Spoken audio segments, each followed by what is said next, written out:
안녕하세요. 황녀의 싸다가 토크 시간입니다. 네, 오늘의 황녀 사연은요. 결혼 전부터 모든 걸 반대하셨던 시어머니, 남편이 사고가 나 죽을 뻔했는데도 이것 또한 며느리 탓을 하는 시어머니와 더 이상 보고 살 수가 없어 연을 끊어버린 어느 한 며느리분의 사연입니다. 사연 읽기 전에 구독과 좋아요, 많은 공유 부탁드릴게요. 남편과 저는 같은 회사에서 근무를 하다가 서로 호감을 느끼고 사귀게 되었어요. 제가 남편보다 나이가 2살이 많아서 그런지 어머니는 저를 마음에 들어하지 않으셨어요. 제가 첫인상이 좀 강한 편인데 그런 모습과 나이 때문에 마음에 들어하지 않으셨어요. 그런데 참 이상하게도 반대를 하면 할수록 더 애틋해서 더 사랑하게 되더군요. 한 번은 시어머니가 전화를 하셔서 그러시더군요. 아니, 내가 그렇게 말했으면 알아들어야지. 얼마나 모질게 해야 그만 만날 거야? 그리고 나이가 30인데 언제 애 낳아서 키워? 아가씨보다 어린 애 보지 말고 나이 많은 사람 만나서 살아요. 죄송하지만 그냥 허락해 주시면 안 돼요? 내가 이렇게 또 전화하지 않게 하세요? 하시고 전화를 끊어버리시더군요. 저도 사람인지라 전화까지 그렇게 받고 나니까 이 사람과 끝까지 갈 자신이 없더라고요. 그래서 남편 모르게 퇴사를 결정하고 조용히 그만두려고 하는데 주변에서 저의 퇴사를 신랑에게 알린 거예요. 회사 동료들은 저희가 사귀는 것을 알고 있었기 때문에 제가 회사를 그만두는 것이 결혼을 준비하려고 하는 줄 알고 신랑한테 말을 했던 모양이에요. 신랑은 전혀 모르고 있던 일이라 일하다가 말고 근무 중에 저한테 쫓아왔더라고요. 그때는 제가 일을 그만두는 게 안 보이는 게 헤어지는 데 도움이 될 것 같아서 그렇게 선택을 했는데 신랑의 끈질긴 구애로 인해 퇴사도 못하고 헤어지지도 못했어요. 신랑은 한동안은 시어머니한테 저를 위해 헤어졌다고 거짓말까지 했더라고요. 제가 신랑과 만나는 것을 알면 저를 못 살게 할까봐 속였다고 하더군요. 처음에는 이렇게까지 하면서 계속 사귀어야 하나 고민도 했지만 서로 너무 사랑하고 절대 헤어지지 못할 것 같으니까 이렇게라도 사귀고 싶더라고요. 그렇게 비밀 연애를 1년을 하고 어머니께 인사를 드리기 위해 남편과 함께 시댁을 찾았어요. 그런데 저를 보자마자 놀라시더군요. 신랑이 여자친구 소개해준다고 말은 했지만 저라고는 말을 안 했는지 많이 놀라셨어요. 저는 어머님이 당일은 알고 계신 줄 알았는데 상황을 보고 아니구나 짐작할 수 있었어요. 아들이 새롭게 만나고 있는 여자친구가 집으로 인사를 온다고 해서 그런지 음식을 거하게 장만해 놓으셨더군요. 그런데 저를 보자마자 놀란 표정을 하시면서 험한 말씀을 서슴없이 하더군요. 아가씨, 내가 만나지 말라고 하는 말 우습게 들었어? 내가 예의 갖추고 말을 했으면 알아들어야지. 도대체 어떻게 해야 알아듣겠어? 저도 나름 노력해 봤어요. 그런데 안 되겠더라고요. 저 이 사람 많이 사랑해요. 사랑? 사는 것은 사랑 가지고는 안 돼. 지금이야 좋지. 나중에 애 낳고 살면 얼마나 내 아들 잡겠어. 여자가 나이 많으면 드세서 안 돼. 어머님, 죄송하지만 저도 할 말 좀 할게요. 사실 나이에 대해 누가 정해놓은 건진 모르겠어요. 왜 여자가 남자보다 어려야 하고 여자가 남자보다 많으면 안 되는지 이해가 안 돼요. 그냥 서로 좋아해서 잘 살면 되는 거 아니에요? 그리고 제가 나이가 더 많다고 우습게 보거나 함부로 대하지 않아요. 이거 봐라, 이것만 봐도 알지. 누가 남자친구 집에 처음 인사 와서 이렇게 또박또박 말대꾸를 다 하면서 자기 얘기 다 하니? 너처럼 나이가 많으니까 겁나는 게 없는 거야. 제가 무례했다면 죄송해요. 그런데 자꾸 어머님이 나이에 대해서 얘기하니까 저도 모르게 말을 하게 되었네요. 내가 처음부터 아니라고 하면 아닌 거야. 그냥 네가 싫어. 정이 안 간다고. 그러니까 우리 집에서 빨리 나가라. 하시면서 갑자기 차려놓은 음식들을 다 싱크대에 쏟아 버리시는 겁니다. 저도 놀라고 이 사람도 놀랐는지 아니 엄마 뭐 하는 거야? 지금 이러고 나중에 후회하지 말라고. 진짜 너무한 거 아니야? 1년을 사귀고 있다고 하면 못 이기는 척하고 져주면 안 되는 거야? 아들이 좋다는데 엄마가 결혼하는 거야? 왜 이렇게 완강한데? 이 자리에서 말하지만 난 절대 헤어질 생각 없으니까 그렇게 알아. 그렇게 말을 던지고 저희는 시댁에서 나왔어요. 저희는 둘이서 배도 고프고 마음도 허탈하고 해서 술을 마셨어요. 남자친구는 미안했던지 미안해. 아니야. 저희는 어떠한 말도 서로에게 해줄 수가 없었어요. 그런데 그때 남자친구가 그러더군요. 우리 그냥 혼인신고 먼저 하고 결혼은 허락하면 하자. 혼인신고까지 했는데 반대는 안 하시겠지. 그래도 될까? 우리 엄마한테 말해서 상의해 볼게. 그런데 끝까지 반대하시면 어떡하지? 설마. 그런데 만약에 그렇다면 그냥 처가 식구들하고 지인들 몇 모여서 식 올리자. 저희는 그렇게 제가 혼자 살고 있는 집에서 신혼집을 차렸어요.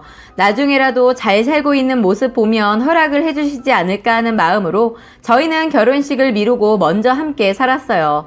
그런데 시어머니 나중에 저희가 혼인신고도 하고 함께 살고 있는 것을 알고 저희 집으로 쫓아왔더군요. 집에 들어서더니 집에 있는 물건들을 뒤집어 엎어버리더군요. 신랑이 퇴근 전이어서 혼자서 그걸 다 감당하고 있었는데 이렇게 있으면 제가 죽을 것 같아서 난리치는 시어머니를 잡았어요.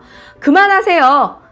뭐야? 누가 이러고 살라고 했어? 내가 언제 허락했다고 혼인신고를 하고 사냐고?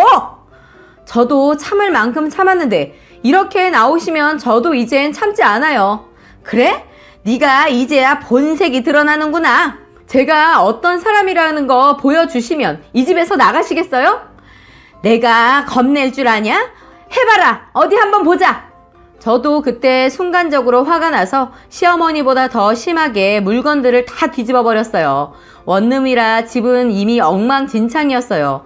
그 사이 신랑이 퇴근을 하였고 집을 보는 순간 신랑은 어머님이 다 하신 줄 알고 진짜 너무하시네요. 이 정도까지 하실 줄 몰랐는데 엄마 저랑 안 보고 사는 것이 답인 것 같아요. 저는 그래도 시간이 지나면 허락해 주실 거라 기대하고 엄마 때문에 이 사람한테 결혼식까지 미뤄달라고 부탁까지 했는데 이젠 우리 다시 보고 살지 말아요. 그냥 가세요. 이놈이 내가 너를 어떻게 키웠는데 이딴 식으로 갔냐? 엄마 나한테 뭐 바라고 저 키우셨어요? 아니잖아요. 그리고 우리가 잘 살겠다고 하잖아요. 왜 오셔서 이렇게 난장판을 만들어 놓으시고 사람을 힘들게 하는지 진짜 모르겠네요. 더는 허락도 어떤 것도 바라지 않을 테니까 그냥 가주세요. 신랑의 그런 모습을 처음 봤어요. 정말 냉정한 표정과 말투로 말을 하더군요. 듣고만 있던 어머니가 그래? 한번 잘 살아봐라. 얼마나 잘 사는지 내가 지켜보마. 그런 말을 하시고 가셨어요. 신랑은 저 다친다고 차에서 기다리라고 하고선 난장판이 된 집을 혼자서 다 치우더군요. 저는 어느 정도 정리가 된 집에 들어가서 너무 고맙고 미안한 신랑한테 맛있는 밥을 해줬습니다. 그날이 너무 힘들긴 했는데 서로 더 끈끈해진 날이어서 더 잊혀지지가 않네요. 저희는 신랑이 약속한 결혼식을 시어머니 빼고 친정 부모님과 가까운 지인들 몇 명을 모시고 올렸어요. 그해 아이도 생기고 해서 저희는 조금 더 큰 집으로 이사를 했어요. 그렇게 저희는 시어머니와 일만 없으면 아무 문제가 없었어요. 하루는 시어머니가 애아빠를 불러서 시댁에 가게 됐어요. 신랑은 3년 동안 연락이 없던 엄마가 전화해서 보자고 하니까 내심 기대하고 시댁을 갔어요. 그런데 시어머니 허락은 고사하고 신랑을 잡았던 모양이더라고요. 둘이 어떤 말이 오갔고 어떤 일이 있었는지 모르겠지만 대형 사고가 터지고 말았던 겁니다.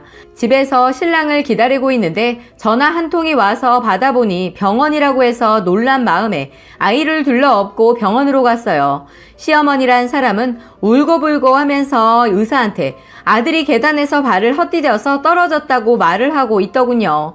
신랑은 바로 수술실로 들어갔어요.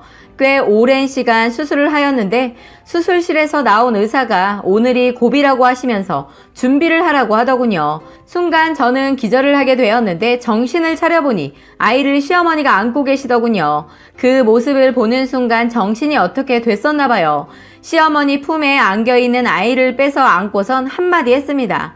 2번 다시 보고 살지 말아요. 결국엔 아들까지 잡으셨네요. 이렇게 하시려고 그렇게 반대를 하셨어요? 이 사람 당신 전화 받고 얼마나 좋아했는데 혹시라도 허락해 주는 줄 알고 신이 나서 갔는데 그 모습이 마지막이 될 수도 있겠어요. 이 사람 불쌍해서 어떡해요? 이젠 후련하세요? 저랑 인연 끊어져서? 이게 다 네 탓이야. 네가 우리 애 곁에서 떨어졌으면 이렇게 우리 애랑 싸울 일도 없었을 거야. 너 때문에 내 손 뿌리치고 가다가 이렇게 된 거 아니야. 네가 뭐라고? 어찌됐던 원하시는 대로 됐으니까 이젠 보고 살지 말자고요. 우리의 자식은 내가 키운다. 황당한 말을 하는 겁니다. 지금 뭐라고 하셨어요? 누가 애를 키워요? 그리고 지금 이 사람 죽었어요? 죽었냐고요? 내 말도 들리지 않은지 자기 말만 하더군요. 내 손자니까 내가 키운다고. 내 자식 저렇게 보내놓고 혼자서 못 산다. 내 손주 내가 데려갈 테니까 그렇게 알아. 제정신이세요? 법으로도 안 되는 걸 가지고 싸움하기 싫으니까 더 이상 말 같지도 않은 말 그만하세요. 신랑은 오늘 내일 하는데 시어머니란 사람이 아이를 데리고 도망을 가려고 해서 겨우 잡았어요. 정말 이런 사람을 엄마라고 그렇게 보고 싶어 했다는 게 너무 불쌍하고 애초롭더군요. 아이에게 접근하지 못하게 친정 식구들을 불렀어요. 그 사이에 다행히 기적 같은 일이 일어나서 신랑이 깨어났어요. 신랑 깨어났다는 소식 듣고는 다시 당당해진 시어머니는 저희 부모님한테 한 소리 하더군요. 내 아들 잡아먹을 뻔한 며느리는 저는 절대 못 받아들입니다. 저희 엄마도 사돈이라 생각하지 않고 있었기 때문에 네, 그러세요. 저는 아들 하나 더 생겼다고 생각하고 살 거니까 저는 상관없어요. 시댁이 꼭 있어야 합니까? 애들은 신경 안 쓰셔도 되니까 그렇게 아세요. 그리고 말 잘 들어보니까 우리 애랑 있다가 그런 게 아니고 같이 있다가 그랬다면서요? 설마 자식을 밀어버린 건 아니겠죠? 저희 엄마 말을 듣고 화가 난 시어머니는 엄마의 머리채라도 잡아챌 기세였어요. 뭐라고? 내가 지금 할 말이라고 한 거야? 내가 내 새끼를 왜 밀어? 그러니까 죄도 없는 내 새끼 잡지 말라고요. 왜 우리 애가 사위를 잡아먹는다는 등 이딴 말 하지 말라고요. 저희도 보고만 있지 않을 테니까 그렇게 하세요. 지금 나를 위협하는 겁니까? 누가 위협을 합니까? 제가 가만두지 않겠다는 소리죠. 저희 엄마 저처럼 순하게 생겨서 만만했던지 시어머니가 막말을 했는데 먹히지 않으니까 자리를 옮기더군요. 그렇게 불편하게 있다가 시어머니는 가시고 제가 간호를 하고 아이는 친정에서 번갈아 가면서 봐줬어요. 무엇보다 신랑이 깨어나줘서 얼마나 고마운지 몰라요. 지금은 신랑 건강하게 회복하고 일도 열심히 다니고 있어요. 신랑은 그 사건 이후로 시어머니 얘기도 안 하고 왕래도 끊어버렸어요. 저도 신랑이 시어머니에 대한 마음의 상처가 큰 것을 알기 때문에 더 이상 그날 사건에 대해서는 말을 하지 않고 있어요. 라고 사연 마무리해 주셨습니다. 오늘의 사연 여기까지였고요. 많은 공유와 여러분들의 생각이나 느낀 점이 있다면 댓글로 표현해 보시기 바랍니다.